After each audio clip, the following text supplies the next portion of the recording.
today's topic, new topic, this is the final physical property जो आपको याद होनी चाहिए, that is resistance.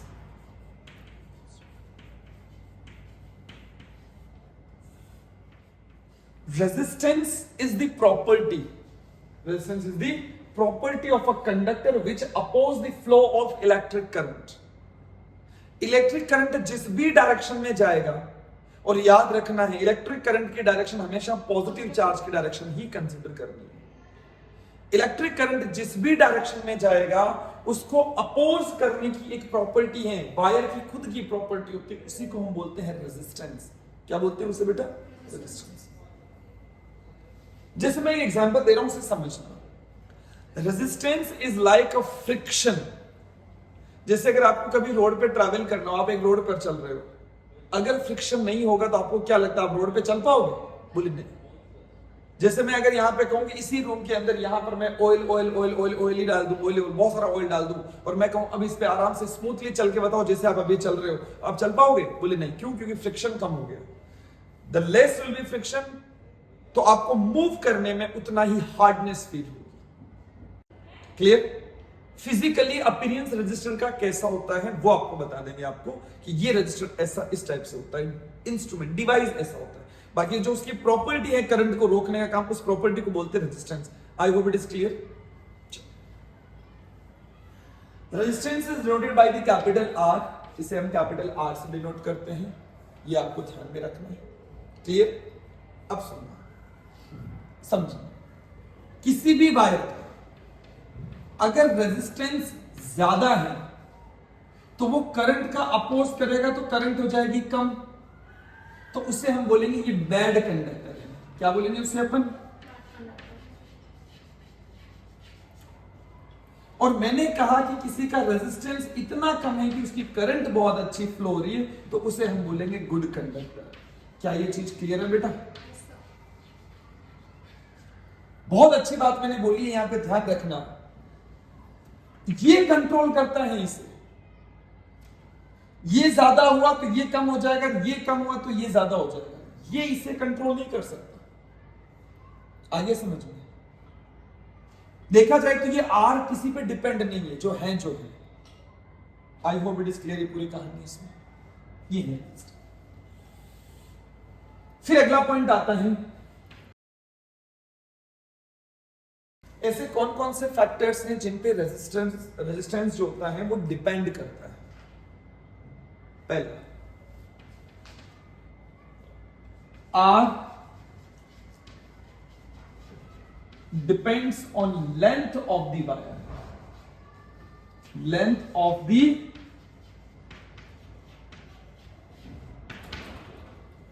यानी ये होगा डायरेक्टली प्रोपोर्शनल, यानी जितना ज्यादा आपका लेंथ होगा वायर का, उसका रेजिस्टेंस भी उतना ज्यादा होगा, वो उतनी ही करंट को रोकेगा। एक वायर जितना ज्यादा लेंथ में आप लोगे उसका रेजिस्टेंस उतना ही ज्यादा होगा।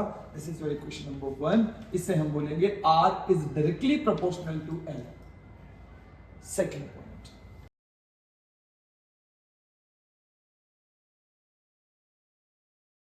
यानी R is inversely proportional to 1/A। अगर आपने क्रॉस सेक्शन एरिया बढ़ा दिया तो रेजिस्टेंस उसका कम हो जाएगा, उल्टा हो जाएगा इसे। This is your equation number 2। Cross section का मतलब क्या है? जैसे मैं अगर तुमसे कहूं कि ये एक वायर है, तो ये जो हिस्सा दिख रहा होगा सामने, ये वाला हिस्सा, इसे बोलते हैं cross section. Cross section area ये सर्कुलर है बेटा। अगर ये ज्यादा बड़ा करोगे, जितना मोटा करोगे आप इस वायर को, जितना बड़ा ये करोगे, उतना ही उसका रेजिस्टेंस कम हो जाएगा। क्या हो जाएगा बेटा? रेजिस्टेंस कम हो जाएगा, वो करंट को कम रोकेगा। क्या यहां तक समझ में है? अगर मैं इन दोनों को एक साथ लिखूंगा, इक्वेशन 1 and 2, तो क्या मैं बोल सकता हूं R is proportional to L/A? क्या यहां तक समझ में है? एक साथ ये डायरेक्टली प्रोपोर्शनल है तो ऊपर आ जाएगा, ये इनवर्सली है तो ये नीचे आ जाएगा, ये हो जाएगा। अब मैं इसे हटाना चाह रहा हूं, तो यहां आ जाएगा R इज इक्वल्स टू, एक नया सिंबल इंट्रोड्यूस होगा, रो। L अपॉन A, इसको हम बोलते हैं RHO, rho. I hope it is clear. Rho एक नया symbol. What does mean of this rho? इस रो का मतलब क्या है? रो मतलब होता है स्पेसिफिक रेजिस्टेंस।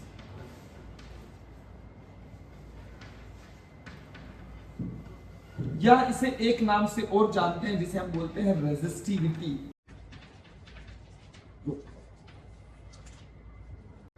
पहले मुझे बताओ क्या ये लाइन समझ में आई?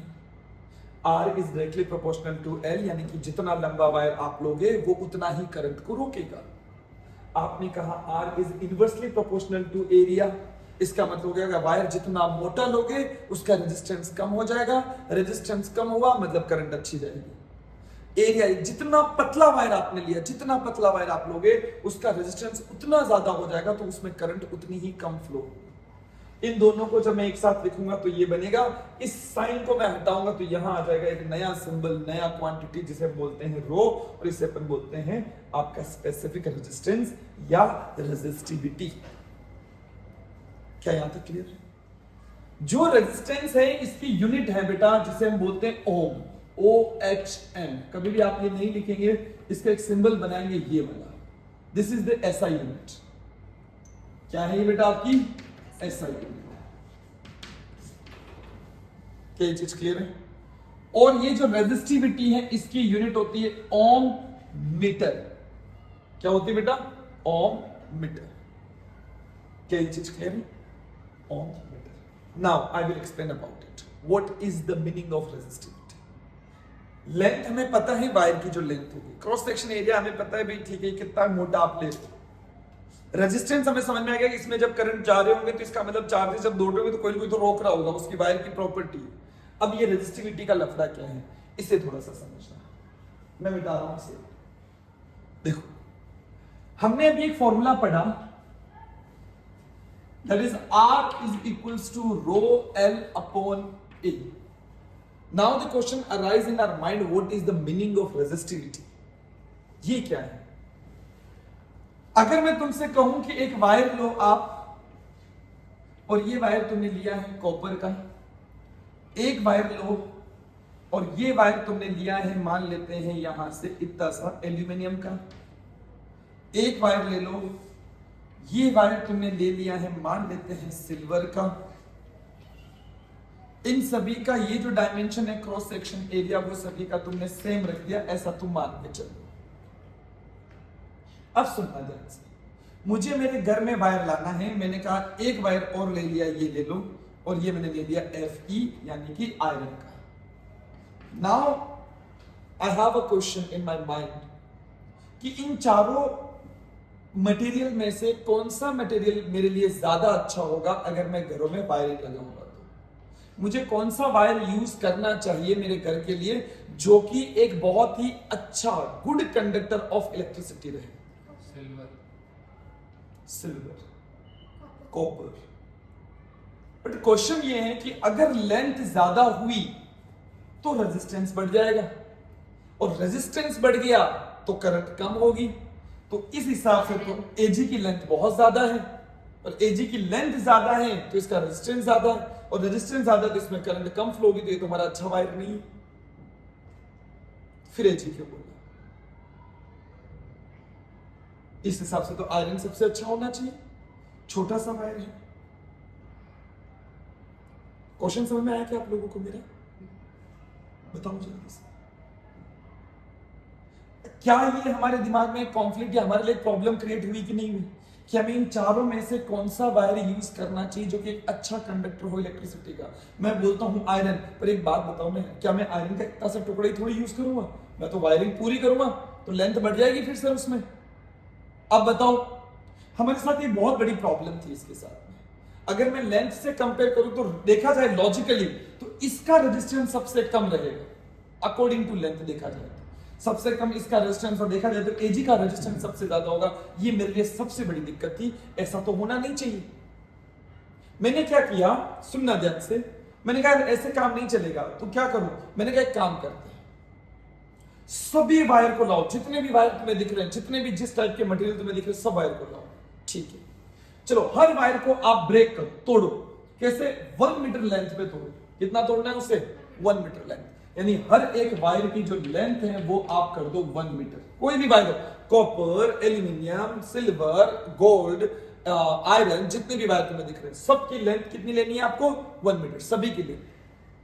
और उनका जो ये क्रॉस सेक्शन एरिया है, ये भी कितना कर दो आप? 1 मीटर स्क्वायर कर दो। कितना कर दो? 1 मीटर स्क्वायर, ये एरिया। क्या ये दोनों चीज समझ में आ गई? बोलो। तो मैं कहूं कि if L is equals to 1 metre and A is equals to 1 metre square, then क्या मेरा R is equals to rho बन जाएगा क्या? बोलो। Yes sir. यहां हो जाएगा 1 मीटर अपॉन 1 मीटर स्क्वायर। क्या मैं ऐसा बोल दूं कि भाई ये जो 1 मीटर है इससे ये कट जाएगा? 1 से 1 तो कोई मतलब वाली बात ही नहीं, वो 1 ही रहेगा। ये मीटर इससे मल्टीप्लाई हो जाएगा, तो इसकी यूनिट होती है ओम। ओम इंटू मीटर क्या हो जाएगा? ओम मीटर।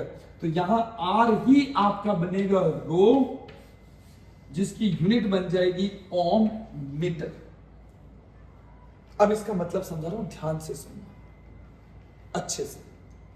रेजिस्टिविटी कुछ स्पेशल या अलग नहीं होती है, रेजिस्टिविटी रेजिस्टेंस ही होता है। लेकिन ये वो रेजिस्टेंस है जब वायर की लेंथ 1 मीटर हो और cross sectional area 1 metre square मानोगे, तब हमने क्या किया? जितने भी मटेरियल उन सबको इस डायमेंशन में ब्रेक कर दिया, सबको तोड़ दिया। अब मैंने बोला चलो ऐसे मान के चलो एक मशीन ले ली। मैंने कहा चलो इस वायर को लगाना मशीन में, यानी कि मैंने जितने वायर ये था, चलो इसको भी 1 मीटर कर दो, इसको भी 1 मीटर कर दो, इसको भी 1 मीटर कर दो, सबकी डायमेंशन इक्वल कर दी। अब मैंने कहा चलो एक मशीन ले लो, ठीक है, वो मशीन इसके लिए यहां पे लगाई। मैंने कहा इतना करने पर, ये दोनों सिचुएशन करने पर इसने कितना रेजिस्टेंस ऑफर किया 1 मीटर लेंथ पे? तो मुझे पता चला इसने किया 1.62 इंटू 10 टू द पावर -8 ओम। मैंने कहा एल्यूमिनियम का एग्जैक्टली मुझे याद नहीं, शायद 2 पॉइंट समथिंग कुछ होगा, 2 point something into 10 to the power, देख लेना क्या है, जो तो बुक में अभी लिस्ट में वैसे बता दूंगा। एजी का मैंने कहा कितना होता है, तो एजी का होता है बेटा 1.6 into 10 to the power -8 ohm metre, यानी 1 मीटर पे इतना ओम दे रहा है। ऐसी आयरन का भी होगा। तो मुझे ये पता चला कि जब मैंने मशीन से चेक किया तो मुझे पता चला ओहो, जो ये सिल्वर है ना बेटा, ये बहुत कम रेजिस्टेंस दे रहे, मतलब 1.6 में 10 टू द पावर 8 का डिवाइड कर दो, 0.0000 करके ऐसे, जबकि यहां 62 है, तो इससे थोड़ा ज्यादा है। क्या जो मैंने बोला समझ में?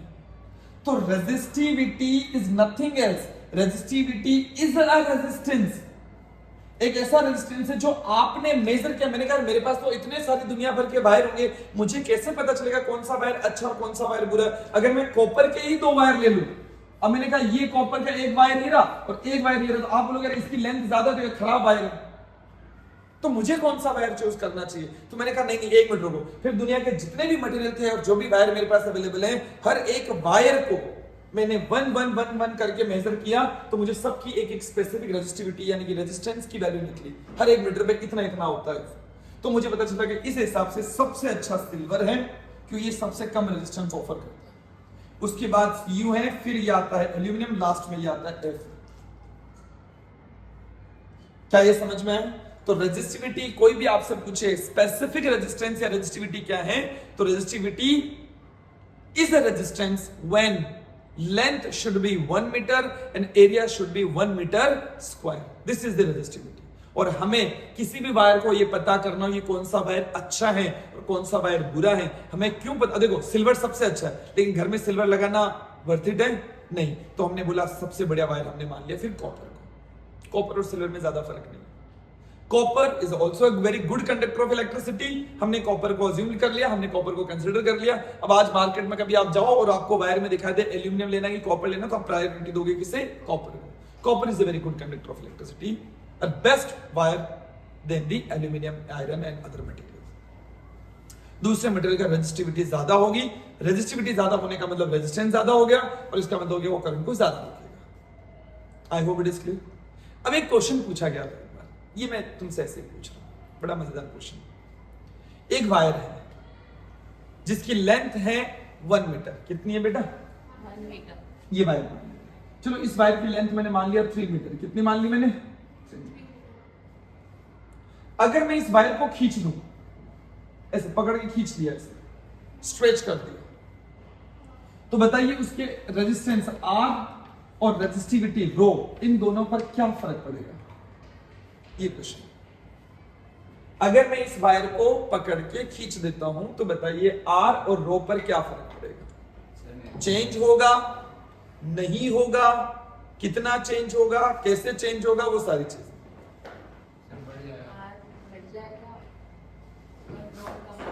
देखो अभी हम ये नहीं बोलेंगे कि R बढ़ेगा कि नहीं बढ़ेगा। पहली चीज कैसे बोले, अगर मैंने इसको खींच के 3 से 5 मीटर कर दिया, कितना कर दिया बेटा? 5 मीटर, तो क्या इसकी लेंथ में चेंज हुआ? लेंथ इंक्रीज हुई कि नहीं हुई? अरे बोलो। yes, तो लेंथ इंक्रीज हुई, पर आप जब इसे खींचोगे तो इसका एरिया भी तो छोटा हो जाएगा। तो मुझे नहीं पता कितना होगा, but there will be a change in length and change in area. तो क्या R चेंज होगा? हाँ, R चेंज होगा। अब ये इंक्रीज डिक्रीज होगा, बात की बात है। अगर मैं बोल दूं कि एरिया में कोई चेंज नहीं हो रहा, तो लेंथ चेंज होने पर, लेंथ बढ़ने पर R भी क्या हो जाएगा? बढ़ेगा, इंक्रीज होगा। अगर मैं ये बोलूं कि एरिया में चेंज नहीं, लेकिन अगर कुछ नहीं बोला तो ये भी इंक्रीज हो रहा है, ये डिक्रीज हो जाएगा। अब ये जिस रिस्पेक्ट में डिक्रीज और इंक्रीज हो रहा है उस हिसाब से आपको निकालना पड़ेगा, पर अल्टीमेटली आंसर है कि जो रेजिस्टेंस होगा R वो चेंज होगा। Now the next question, rho resistivity, ये चेंज होगा नहीं, क्यों? क्योंकि उसका रेजिस्टिविटी इज 1 मीटर पर एग्जैक्टली क्योंकि रेजिस्टिविटी को कोई लेना देना नहीं कि अब तुम लेंथ को बढ़ा रहे हो या कम कर रहे हो, एरिया इंक्रीज कर रहे हो या डिक्रीज कर रहे हो, क्योंकि रेजिस्टिविटी ऑलरेडी आपने बनाया ही इस कंडीशन पे है कि लेंथ कितनी हो और एरिया कितना। तो कॉपर की रेजिस्टिविटी अगर ये है 1.62 इंटू 10⁻⁻8 ओम मीटर, तो चाहे अब तुम लेंथ वायर की 100 किलोमीटर ले लो, उससे कोई फर्क पड़ने वाला नहीं है। The resistivity will always be 1.62 into 10⁻⁸ I hope it is clear. पक्का वाला? तो यहां पर हमने पढ़ा है रेजिस्टेंस किन पे डिपेंड करता है, रेजिस्टेंस होता क्या है, साथ ही हमने पढ़ा रेजिस्टिविटी होती क्या है। लास्ट में जाते हुए एक पॉइंट और मैं बता देता हूं, resistance and resistivity both are also depends on the temperature. किस पे डिपेंड करता है बेटा? टेम्परेचर। देखो जो मैंने अभी ये क्वेश्चन करा था ना, ये वाला जो भी, यहां की एक लाइन अपन लिख सकते हैं कि rho does not depends on length and area. तो ये किस किस पे डिपेंड करता है? तो इट डिपेंड्स ऑन, एक तो ध्यान रखना बेटा, टेम्परेचर। जो रेजिस्टेंस है ना R, ये भी आपका टेम्परेचर पे डिपेंड करता है।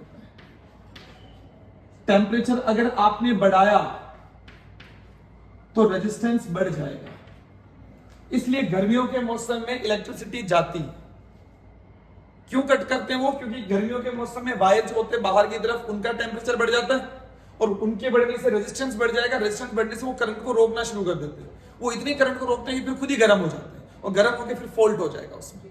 इसलिए बीच बीच में इलेक्ट्रिसिटी को कट करना पड़ता है। हालांकि अभी तो हम काफी एडवांस जा रहे हैं जिसमें हम बहुत सारी चीजों को ध्यान रख लें, लेकिन फिर भी फंडामेंटल ये है कि अगर टेम्परेचर बढ़ेगा तो रेजिस्टेंस बढ़ता है बेटा, इंक्रीज हो जाएगा रेजिस्टेंस। और रेजिस्टेंस इंक्रीज होने का मतलब करंट का अपोज भी ज्यादा करेगा और करंट को ज्यादा रोकेगा तो खुद ही गर्म हो जाएगा और वायर खुद गर्म हो जाएगा। ज्यादा गर्म हो गया तो टूट जाएगा, फॉल्ट हो जाएगा उसमें।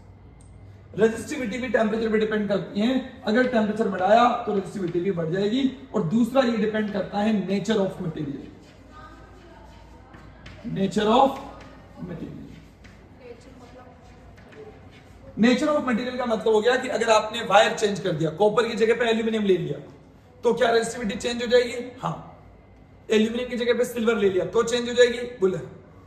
आई होप इट इज क्लियर। बोलो।